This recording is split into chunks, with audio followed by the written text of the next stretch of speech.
नमस्कार मंडळी, स्वागत आहे तुमचं आपलं Marathi YouTube channel the global प्रवासीमध्ये. हा आपल्या या चॅनलवरचा पहिला व्हिडिओ आहे. आता आपण चाललो टायगर सफारीसाठी आणि आहोत पेंच नॅशनल पार्कमध्ये. आपला आजचा गेट आहे सिलारी गेट, पण आपलं हे जे हॉटेल आहे ते आहे कुरिया गेटवर, जे की मध्य प्रदेशमध्ये आहे. सो आपण आता डायरेक्ट गाडीने हॉटेलवरून सिलारी गेट अपना टूरिया गेट पे और एक मोगर कसा करके बफर है वहाँ पे। तीन है वहाँ, दो है और यहाँ पे एक है। गेट जो आपने बोला सिल्लारी के अपोजिट मतलब अपोजिट के पार। हाँ, हम सिल्लारी के लिए राइट लेके जाएंगे हाईवे से, वो लेफ्ट में है। अच्छा, लेफ्ट में तो वो दूसरा फॉरेस्ट आता है ना, भंडर वाला फॉरेस्ट आता है। काय के लिए लेफ्ट में भी से पेंच फॉरेस्ट ही है, भंडरदरा वाला रेंज आता है वो। नहीं, वो अपना आता आपण एंट्री करत आहोत सिलारी गेटमध्ये. सो ही आहे सिलारी गेटची पार्किंग एरिया. इथे तुम्ही तुमच्या पर्सनल व्हेकल्स आणून पण पार्क करू शकता. खूप मोठा एरिया आहे पार्किंगसाठी.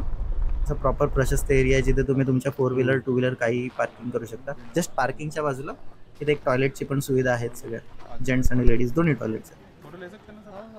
ही आहे आमची आजच्या प्रवासाची गाडी. सो आता आपण इथून स्टार्ट करणार आहोत.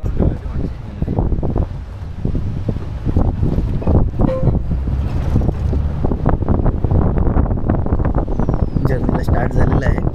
क्लायमेट खूप छान आहे. आजचं क्लायमेट बघाल तर एकदम असं थंड आणि काही जसं फील होत नाही आहे. हवा खूप आहे आजच्या क्लायमेटमध्ये. आणि युजली तुम्ही प्रेफर करा की तुम्ही मॉर्निंगला सफारी करा, तर टायगर सायटिंग कधीही मॉर्निंगच्या सफारीमध्ये वाढते तुमची. सो इथून आता आपण जस्ट पुढे जाणार आहोत आणि तिथे आपले मोबाईल्स अँड ऑल सगळे सबमिट केले जातील. सो डायरेक्ट आता तिथे चेकपोस्टला आपण मूव्ह करतोय. म्हणजे आमच्या सोबतवाले पोरं गेले होते. अच्छा, बफर झोन मध्ये आला आहे का फोन मोबाईल? अच्छा, म्हणजे जेव्हा बफर झोनची आपण सफारी करू तेव्हा फोन आला आहे का? नाही, बफर झोनमध्ये नाही. आपल्या महाराष्ट्रात सगळीकडे बंदच केले आहे फोन आहे का. जानेवारीपासून 5 किलोचे रस्त्यावर चालले होते. लोकांची एवढी गर्दी, मागे पुढे गाड्या आजूबाजूला. त्या वाघांना आणि पिल्लांना चालूच देत नव्हते. कोणी लोक त्या वाघांसोबत सेल्फी काढून राहिले. असं करताना एक माणूस पडला तिथे आणि हा व्हिडिओ व्हायरल झाला. त्यानंतर हायकोर्टाने बंद केल्याचं आणि मध्ये चालू आहे. गाडीच्या खाली उतरल्यावर काही सांगता येणार नाही. एकूण पेंचचा एरिया 741.41 स्क्वेअर किलोमीटरचा आहे. या पेंचला 7 गेट आहेत. हा सिलारी झोन, सिलारीचा एरिया 148 स्क्वेअर किलोमीटरमध्ये. त्यात पर्यटनासाठी 20% जंगल चालू ठेवलेलं आहे, जिथे आपण सफारी करतो. 80% राखीव क्षेत्रातला भाग असतो. भारतीय वाईल्ड कॅटसाठी 365 प्रजातीवर पक्ष्यांच्या पॉट आहे. मागे आवाज नाही का? बरोबर 741.41 स्क्वेअर किलोमीटरचं जंगल आहे पेंचचं. आणि या पेंचला एकूण 7 गेट आहेत. हा सिलारी झोन हा 148 स्क्वेअर किलोमीटर. त्यात पर्यटनासाठी 20% जंगल चालू ठेवलेलं आहे, जिथे आपण सफारी करणार आहोत. 20% भारतामध्ये जेवढी काही जंगल आहेत 20% चालू ठेवतात आणि 80% हा राखीव क्षेत्रातला भाग असतो, जिथे वन अधिकारी किंवा ज्यांचं काही पीठ आहे असं वनरक्षक पण कर्मचारी लोक असतं घालण्याचं काम. एकूण पेंचला 53+ भाग, सिलारीला 23 आणि आपण जेवढा एरिया कव्हर करतो तिथे 8 ते 10 भाग. बागा व्यतिरिक्त leopards, langur, wild dog, wild boar, jackals, पट्टी, संबडियर, नीलगाय, भारतीय वाईल्ड कॅट्स आणि 362 प्रजातीवर पक्ष्यांच्या मोठ्या. या सातपुड्याच्या रांगा असल्यामुळे जंगल जर आपल्याला खालीवर दिसेल, फ्लॅट एरिया कमी आहे. आणि सविष्ट होण्याचा प्रकार आहे. साग म्हणजे असतं प्रौढांचं ते सगळं. बस.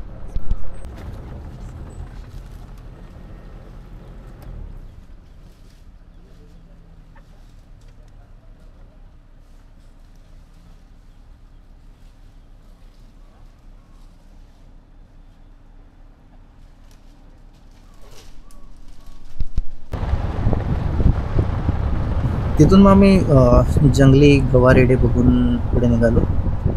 जस्ट गाईड इन्फॉर्मेशन सांगत होते सगळे.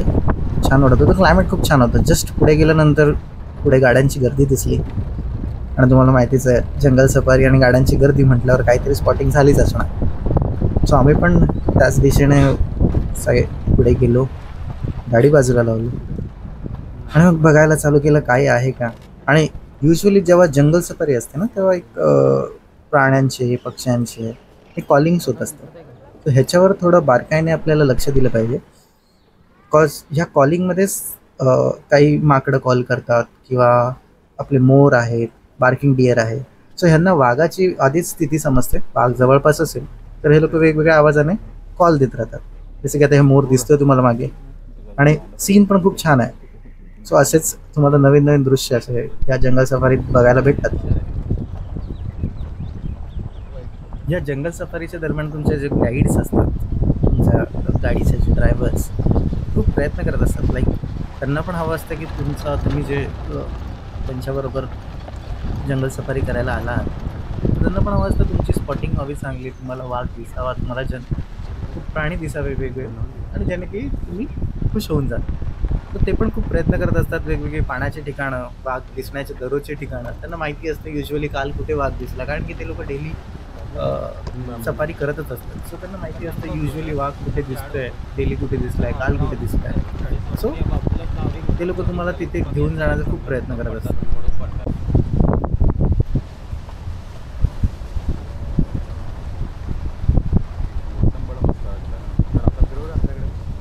जस्ट पुढे चालत असताना एक छान असा दृश्य दिसलं. दोन्ही साईडला अशी बांबूची झाड, मधून छोटासा रस्ता, वळण, खूप छान दृश्य होतं. आणि असं आपल्याला नॉर्मली बघायला भेटत नाही. सो हे असे अनुभव घेण्यासाठी आपल्याला सफारी करणं गरजेचंच आहे.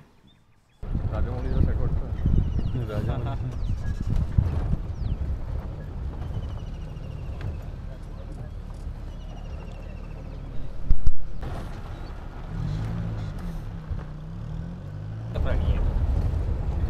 यात पूर्ण वाढ झालेल्या नराचं वजन 350-400 किलोच्या जवळजवळ असतं. आणि 65% वाघ यांची शिकार करतात, कारण साईजने मोठे असतात आणि पाहिजे तेवढे चपळ नाही.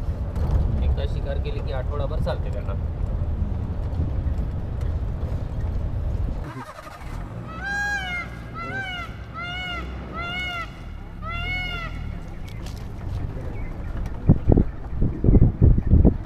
त्यांचाच कॅचमेंट एरिया आहे, बॅकवॉटर साईड वगैरे म्हणू आपण. ते सगळं पाण्याने भरलेलं असते, पण आता पाण्याची लेवल हळूहळू कमी कमी होत चाललेली आहे.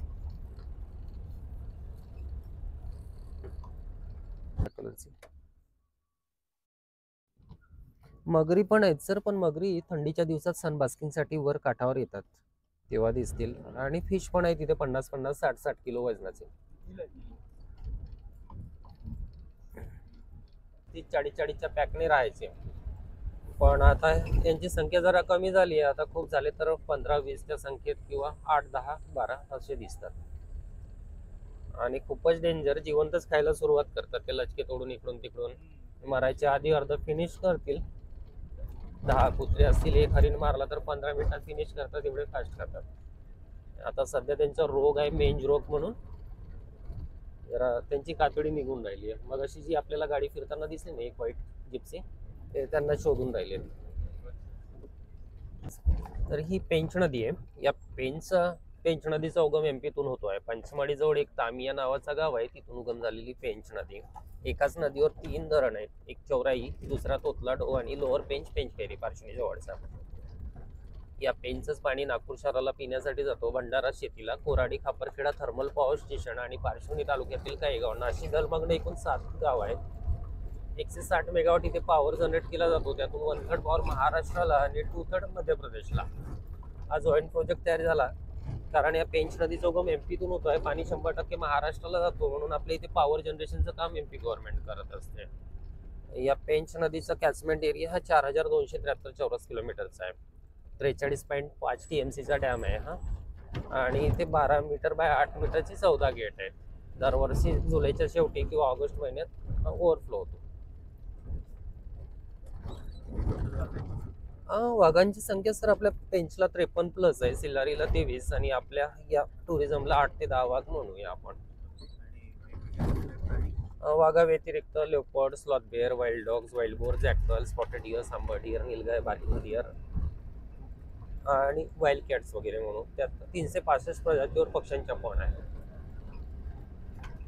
ही मोठी झाली की कापावी लागत होती 2-3 वर्षांनी, तर मग ती आता कापून मुळासकट बाहेर काढून राहिली आहेत आणि इथे मिडोज तयार करणारे गवत लावणार आहेत. तर ती गवताची रोपं लहान असताना प्राण्यांनी खाऊ नये म्हणून ही जाळी लावली आहे. पावसाच्या सुरुवातीला ही लावली सगळं.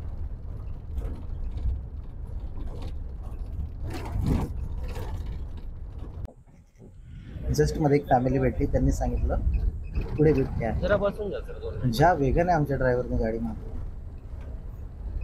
तो नुसता पळवत सुटला गाडी. डायरेक्ट स्पॉटवर जाण्यासाठी धडपड झाडावर झाली. आहे का? डायरेक्ट पोहोचलो स्पॉटवर, बघत होतो कुठे बिबट्या दिसतोय का. तर तो एका झाडावर होता. आयडियली तो झाडावर गेला का, कारण की तो खाली आल्यानंतर जंगली कुत्र्यांनी त्याच्यावर पूर्ण कळपाने त्याच्यावर हल्ला केला. सो त्यांना घाबरून तो झाडावर चढलो. सो तेच आम्ही बघतोय आता झाडावर. थोडा हा, व्हॉइस दिसला. अच्छा. इश्यू आलेला गाडी आहे ना माईक मध्ये. थोडीशी समोर व्हॉइस मागे ओव्हर करत आहे. पहा, हे इथून दुर्बिणीने थोडं बघत होतो, असं डायरेक्ट दिसण्यासारखा तो थोडंसं मागं नव्हता, जाऊ दे. कारण की तो झाडावर बसला होता. तो तिथे आहे. स्पॉट झाला आम्हाला, आणि वाईल्ड डॉग छान स्पॉटिंग होतं. वाईल्ड डॉग दिसला तुम्हाला? सो आजच्या आमच्या पेंच सफारी मधलं आमचं पहिलं स्पॉटिंग बिबट्या, लेपर्ड थोडी गाडी मागे म्हणू घेऊन शकतो घ्या. आपण. म्हणजे फांदी येईल तुमच्या सगळ्यांवर. हम्म.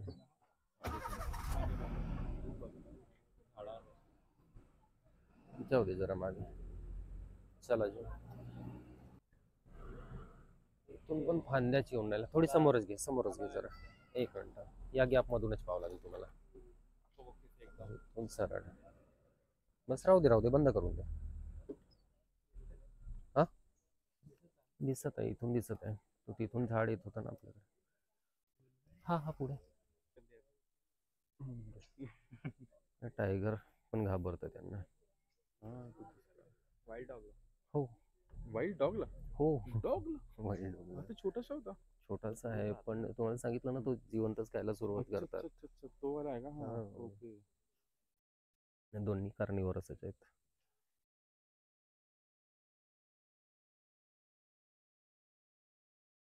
वाईल्ड डॉग पण आहे एकच बाकी? असतील काही तिकडे गेले असतील. हा खाली इथे तुम्हाला तो लेपर्ड डायरेक्ट असं दिसणार नाही, कारण तो झाडावर होता आणि खूप सारी झाडं होती आणि थोडा जस्ट लांब असल्यामुळे नाही आम्ही त्याला दुर्बिणीने बघितलं. तर तुम्ही फक्त असा अनुभव घ्या, काय फिलिंग असतं, हे करून किती राहिले. पेशन्स असतं ते काही माकडं थांबले जेव्हा नसते, एखादी तिथूनही पडून स्पॉटिंग होते. गेले. ना माहित आहे, हा काही करू शकत नाही सध्या. बंदर वगैरे तर मग लेपर्डचाही कॉल देतो. हो.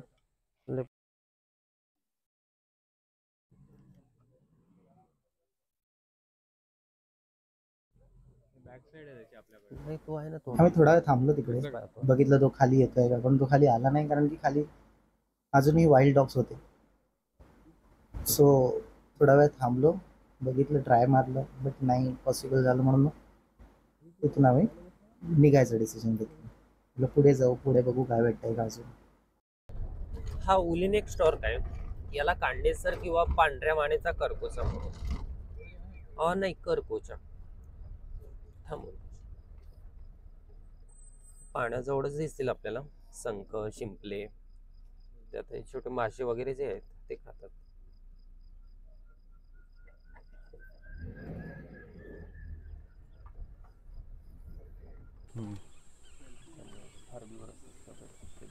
थोडंच पुढे येऊन आम्ही एका वॉटर बॉडी जवळ पोहोचलो.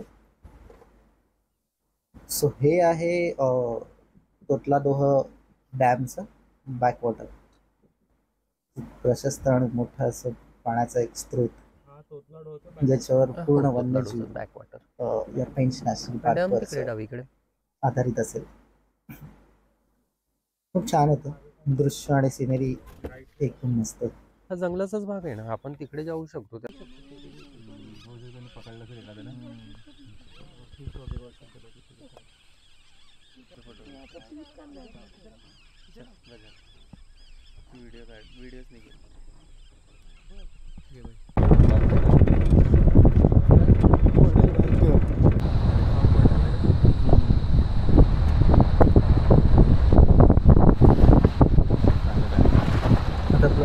ब्रेक टाइम झाला आहे. सो आपण इथे सिलारी गेटच्या आतमध्येच असलेल्या एका कॅन्टीनच्या इथे आलो आहोत. सो युजली सफारीमध्ये जेव्हा तुम्ही येता तेव्हा सकाळी 5:30ला सफारीची चालू होते. त्याच्यानंतर एक मधला टाईम असतो, 9-9:30च्या दरम्यान ब्रेक घेतला जातो.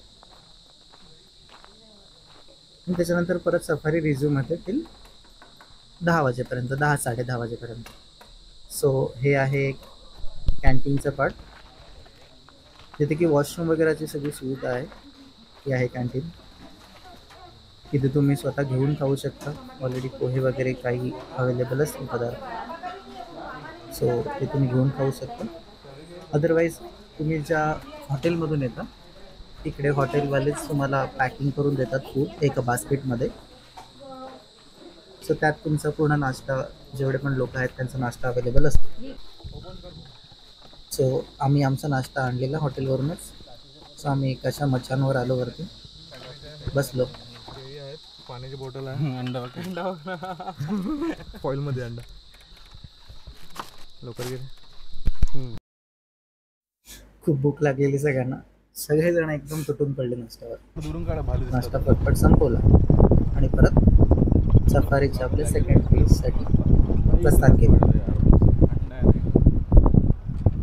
सो आता उजेड झालेला, मोस्टली सायटिंग होण्याचे चान्सेस कमी झालेले, पण आम्ही ट्राय करत होतो खूप सारे पाण्याच्या ठिकाणी जाऊन किंवा अशा ठिकाणी जिथे स्पॉटिंग होण्याचे चान्सेस आहेत.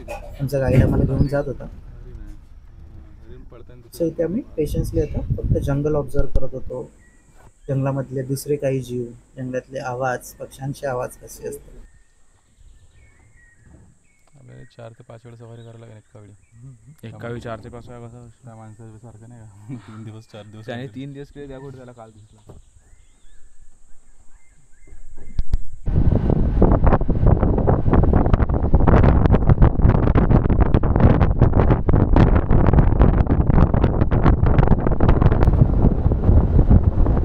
सो आमची सफारी आता एंड व्हायला चालेल. परत आम्ही चेकपोस्टला आलो, जिथे आम्ही मोबाईल आमचे एका सिल्वर बॉक्समध्ये लॉक करून घेतले. सगळ्यांना मोबाईल भेटले. सगळे काय पहिले बघायला लागले मेसेज कोणाचा आला.